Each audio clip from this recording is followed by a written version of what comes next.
The movie begins with Nathan Jasmine, who runs a private spy agency. He is called to the office of a British government official, Knighton, where he is briefed about a recent incident in which a gang broke into a facility in the Ukrainian city of Odessa, resulting in the deaths of 20 employees. They also stole a top-secret item known by the codename The Handle, which has been estimated to be worth $10 billion. Nathan is tasked with locating this item even though its true nature remains unknown to everyone. In addition to finding the handle, Nathan is also assigned the responsibility of investigating who stole the device and determining the identity of the buyer involved in this mysterious and potentially dangerous operation. Nathan introduces his team leader Super Spy, Orson Fortune, the movie's hero. Knighton has reservations about Orson due to the large sums of money the government allocates for his extravagant trips and wine expenses. However, Nathan insists on hiring the super spy for the mission. The team also needs a master hacker, so Sarah Fidel, a new addition, is brought in as their regular candidate, had been hired away by Mike, Nathan's professional opponent. The mission to recover the handle officially commences with the addition of JJ, a skilled sniper, to the team. Nathan expresses confidence in their abilities to manage the assignment and is thrilled that he has been chosen for the assignment instead of Mike, who also owns a private espionage business. Nathan set out on his mission and assembles his team in order to formulate a strategy. The team heads to Madrid in search of the briefcase, which is supposed to transport the hard drive containing the data from the handle. There, they are required to obtain a briefcase from one of the professors in order to carry out the plan. However, Mike and his team showed up when nobody expected them to. After acting quickly, Sarah locks the briefcase and encrypts the contents of it. Mike, however, is successful in stealing it from Nathan. In later investigations, they uncovered that a billionaire arms dealer named Greg Simmonds was involved in the deal, and he is hosting a fundraiser for orphans of war, and the event will take place on a cruise. To deceive Greg and gain access to him, Orson makes the decision to recruit Greg's favorite movie star, Danny Francesco, to disrupt the yacht where the gala is taking place. At first, Danny is taken aback when Orson approaches him unexpectedly. However, he is blackmailed into joining Sarah and Orson after they reveal that they possess an intimate video recording of his relationship with his sister-in-law. Danny and Sarah attend the event as a couple, with Orson pretending to be their manager. Greg is thrilled to see Danny Francesco and becomes friendly with him. While Danny engages in a conversation with Greg, Orson infiltrates Greg's computer network and deals with gangsters aboard the yacht. Greg is thrilled when Danny reveals that his next film role will be that of an eccentric billionaire. Greg imagines himself as the inspiration for this role and invites Danny to spend some time in his Turkish villa in Antalya. During the event, Greg introduces Danny to two billionaires, Trent and Arnold, who have made substantial contributions, with Trent giving $22 billion and Arnold contributing $17 million. It turns out that Trent and Arnold have sponsored the evening's charity event. Gradually, it becomes evident that Greg, who had knowledge of the sellers and arranged for the buyers, was serving as the middleman in this trade of the handle. Sarah makes a sly attempt to get closer to Greg's phone to access information about the deal and the people involved. Her efforts pay off and she obtains valuable information. Back at Nathan's base, the team listens to a recording from Greg's phone. They overhear a conversation between Greg and Alexander.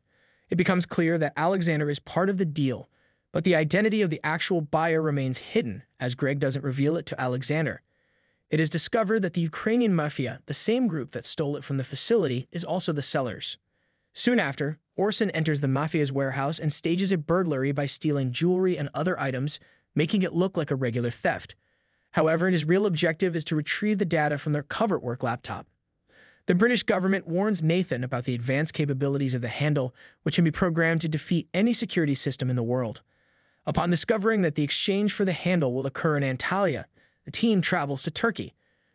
During this weekend vacation, Greg and Danny become friends with the actor soared by the dishonest billionaire, who is also drawn to the actor's girlfriend. To uncover more about this revelation, Nathan's team sends Sarah to Greg's mansion, hoping she might discover additional information. Greg warmly welcomes Sarah, being a fan of her charismatic persona. Sarah continues her risky task of breaking into the security system and searching for any evidence regarding the nature of the secret device and its intended buyer. Sarah gains access to Greg's computer system and starts searching for clues about the buyer. However, her initial findings are strangely unsurprising, as the transaction that is about to take place appears to involve standard AK-47 rifles.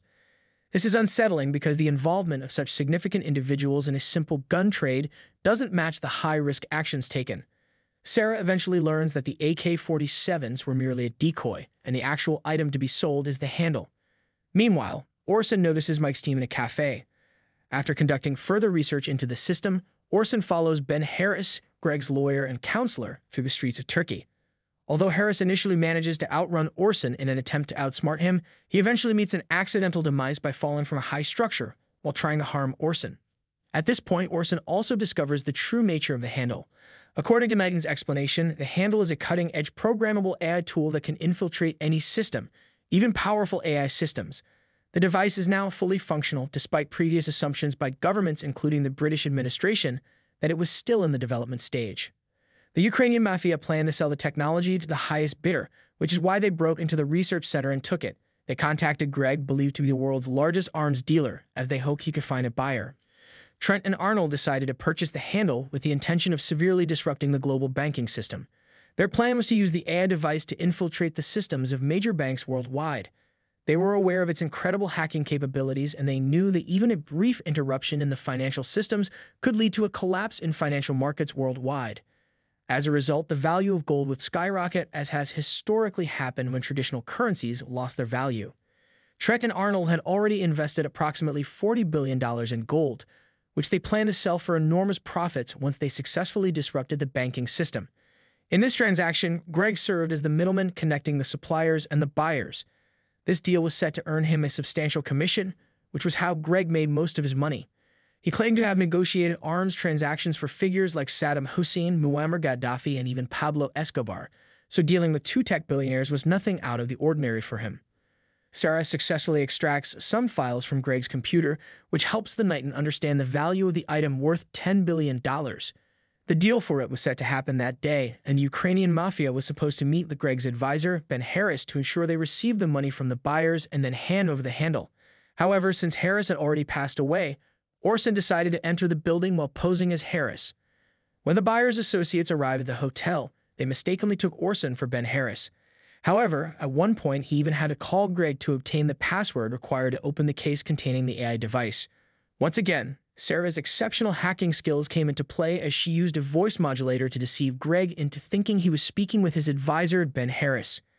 After Orson acquired the handle, Sarah destroyed the $10 billion that the Ukrainians had just received from the buyer.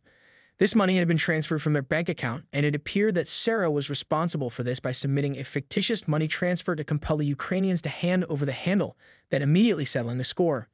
Guy was also present at the deal location as Orson's backup, and everything was going smoothly, but before Orson could safely leave the area, Mike arrived with his team and seized the AI program. Orson and his team frequently found themselves impeded by Mike and his group of equally skilled spies and hackers, and Nathan even expressed his frustration to Knighton about the ongoing interference by Mike and his team.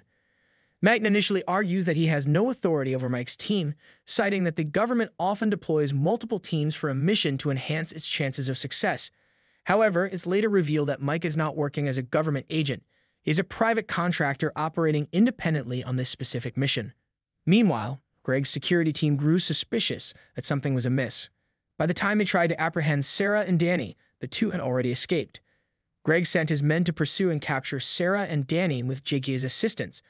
Orson managed to evade capture, but Mike successfully made off with the program. Later, both Orson and JJ arrived at Sarah and Danny's location in time to rescue them from the pursuing danger. When Orson and team learn about the intricate scheme involving the handle, they opt to return to Greg's summer home in Anatolia, as they believe he can be of assistance. By this point, Greg is aware that the spies use his favorite actor, Danny Francesco, to represent him in their plan. However, despite the problems the team has caused him, Greg is willing to help because Mike's theft of the handle has cost Greg his commission. Nathan and his team devise a plan to retrieve the program with Greg's cooperation. Greg and Danny reach Trent and Arnold's office, where they found out that Mike had sold the program to the biotech moguls Trent and Arnold. While Orson and JV deal with heavy security on the ground level, Greg and Danny head up into the tower, where Mike is finalizing the deal with the tech moguls. Greg effectively demonstrates how he could harm their loved ones if he is not paid for the weapon. He and Danny manage to leave before everyone turns on one another. However, Mike had his own ideas about claiming the commission, which led to a heated argument among themselves, resulting in a conflict. Tragically, everyone except Mike lost their lives in the conflict.